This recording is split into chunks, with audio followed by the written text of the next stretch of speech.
Okay, so let's look at some rules for velocity versus time graphs. Okay, so hopefully you have done the velocity versus time graphs rules assignment.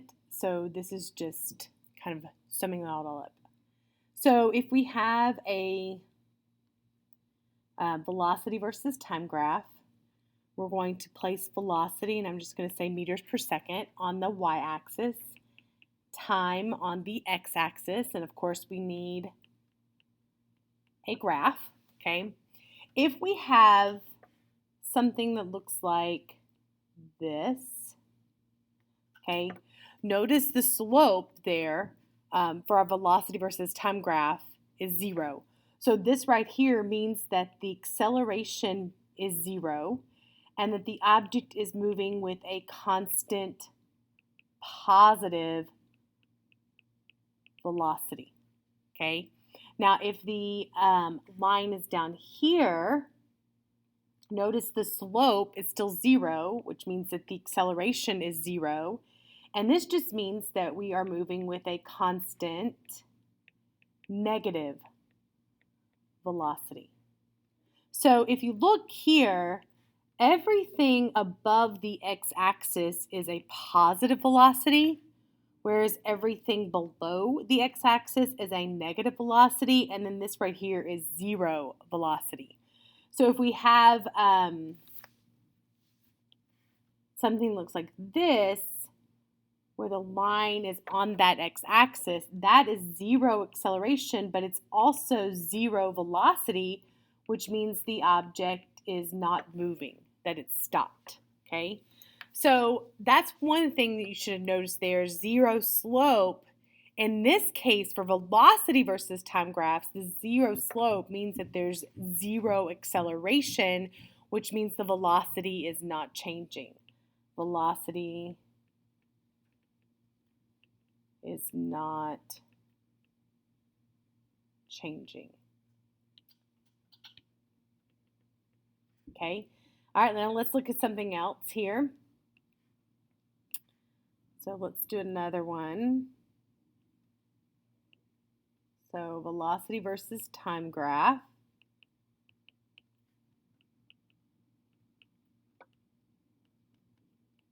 Okay, now let's say we have something that looks like this. Okay, so for this one, notice the acceleration is positive, and that's because the slope is positive. Here, the slope is positive, therefore the acceleration is positive. Also notice that we are above the x-axis, which means the velocity is positive. When the acceleration and the velocity are both positive, okay, that means that the object is speeding up in the positive direction, okay? Now let's say we have something that looks like this, okay? There, notice the slope is negative, which means that the acceleration is negative, but the velocity here is positive because we're above that x-axis. If the velocity and the acceleration have different signs, different directions, then that means that the object is slowing down. But the object is actually slowing down, moving in the positive direction, which makes sense because we're starting with some big positive velocity and we're getting closer and closer to 0 velocity. So we're slowing down. Okay, if you have something that looks like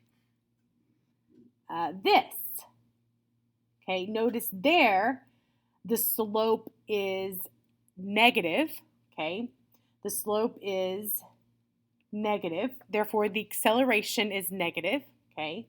The velocity is also negative because we're below there, that x-axis. When we have like directions, or when the direction for the acceleration and the velocity are the same, that means we are speeding up. But notice we are speeding up in the negative direction, okay? So we're moving faster and faster and faster, but we're moving to the left or down in that negative direction, okay? Also want to point out here that in all of these cases, here, notice the slope is constant. Okay, that slope is constant, and you can't see that. There we go. The slope is constant, which means that the acceleration is uniform or constant. Okay, and we'll talk more about that in the next lesson after our quiz. Okay, what that uniform acceleration looks like, or what that constant acceleration looks like. Okay, so let's see. So some major rules with velocity versus time graphs. Velocity versus time graphs. So first of all, the slope represents the acceleration, okay? And most of the time, for our purposes, the acceleration is either going to be positive, or the acceleration is going to be negative, or the acceleration is going to be zero. And most of the time, you're going to have a constant or uniform acceleration. Okay, now this is different than position versus time graphs, where the slope represents velocity. For velocity versus time graphs, the slope represents the acceleration, which is the rate at which the velocity is changing. Okay, let's see. Another thing is that for velocity versus time graphs. For velocity versus time graphs, the y-intercept represents the initial velocity, okay? Okay, something else though.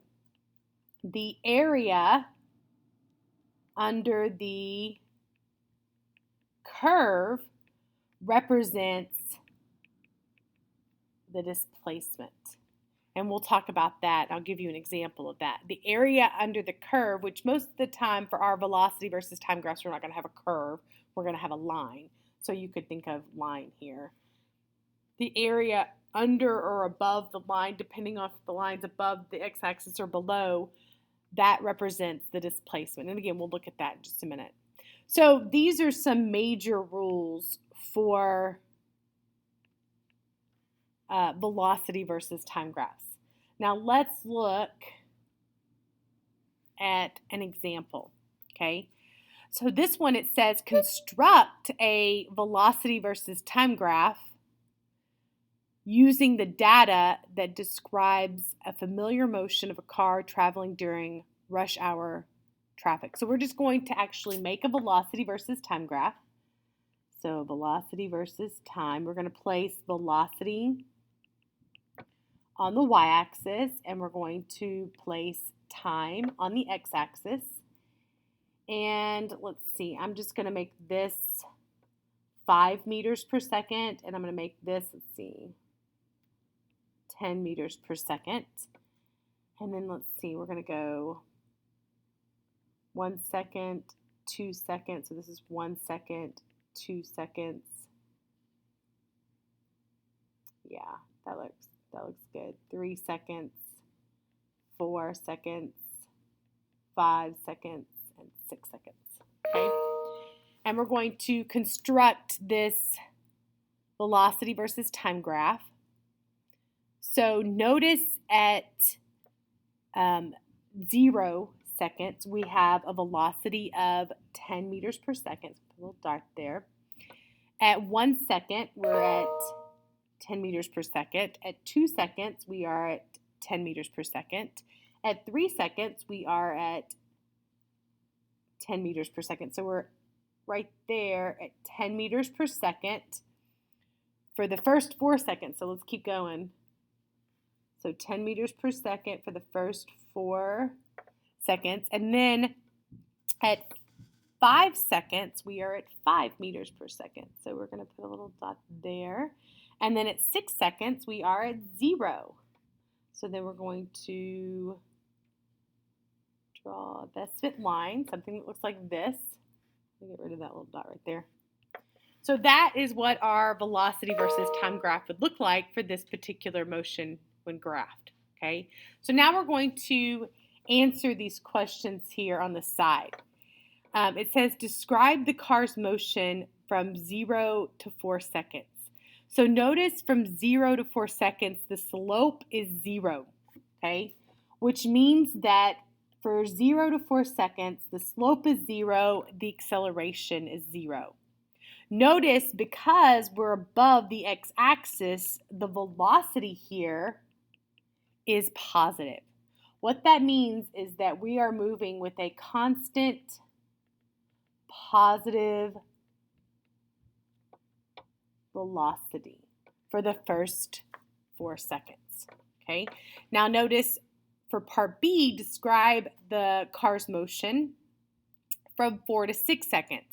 So notice from 4 to 6 seconds here, 4 to 6 seconds here, notice that the acceleration is negative because the slope is negative, but the velocity is still positive because we're above that x-axis, which means that the object is slowing down, but still moving in the positive direction, okay? So we're moving along with a constant positive velocity, and then we're slowing down, which makes sense because we're going from 10 meters per second to 5 meters per second to 0 meters per second, okay? So then it says for part C, what is the average acceleration for the first 4 seconds? Well, we already know that the slope is 0, so the average acceleration here for the first 4 seconds is 0, okay? And then it says, what is the average acceleration from 4 to 6 seconds? Well, remember slope represents acceleration. Acceleration represents slope, whatever. So we just need to find the slope of this line. So here, there's a couple ways. So slope is delta y over delta x, which is the change in velocity, because that's on the y-axis, divided by the change in time. Well, that looks familiar. Change velocity over change in time is acceleration. Or we could just do rise over run. So notice here, we're actually going to not rise, we're going to fall. All right, we're going down 10 meters per second. So that would be negative 10 meters per second for the rise. And then we're going to run 2 seconds. So 2 seconds there. So notice that our slope, or the average acceleration from 4 to 6 seconds, is negative 5 meters per second per second. Okay? So that is the acceleration or the slope from 4 to 6 seconds for this velocity versus time graph. And then it says, what is the distance? Now you have to ask yourself, because I said up there earlier that the area under the line or curve represents the displacement. But because this object is not changing directions, the distance and the displacement are equal in magnitude, equal in value. So to find the distance or the magnitude of the displacement, which are the same because we didn't change directions, okay, because we're above the x-axis the whole time, we're going to find the area. So I am going to find, let's see, I'm going to find the area of this shaded spot here of our rectangle. And then I'm going to find the area here of our triangle, okay? So for our area of the rectangle, that's just base times height. Okay, hopefully you can see that. So that would be 10 meters per, I'm going to go put that down here. That would be 10 meters per second times 4 seconds. Notice the seconds cancel, and that is 40 meters. Okay, so in the first 4 seconds, we traveled 40 meters, which makes sense if we're traveling 10 meters per second for 4 seconds. We're traveling 40 meters. And then here, the area for the triangle is 1/2 base times height. Okay, so that would be, let's do that down here, 1/2 times the base, which technically is 2 seconds, times the height, which is 10 meters per second. Notice the seconds cancel there.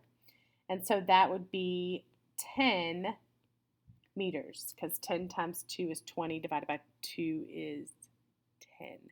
So 10 meters plus 40 meters represents the magnitude of the displacement, which is the distance in this case, because we didn't change directions. And so 50 meters would be the total distance traveled. So I found the area under the line in this case, okay, to determine that distance or the magnitude of the displacement. Okay, where this gets tricky, I want to show you just really quickly. What if we have something that looks like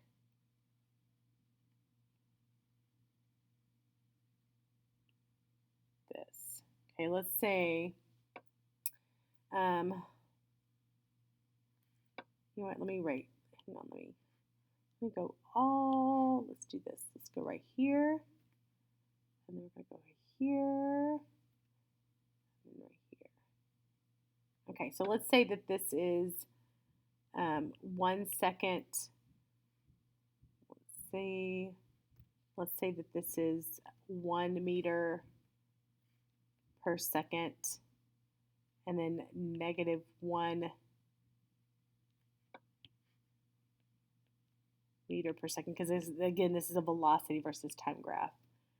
This is 2 seconds. 1, 2, 3, 1, 2, 3. This is 3 seconds, and this is 4 seconds. Okay, so the time here in seconds.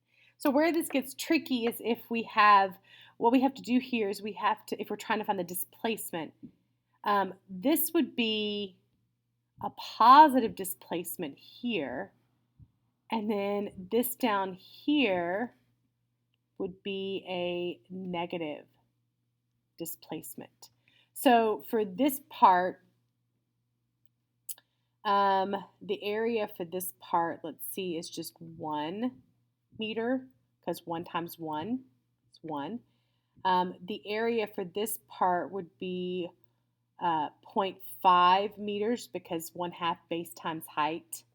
Okay, so that would be 0.5 meters. So for up here, we have a total of positive 1.5 meters for the first 2 seconds.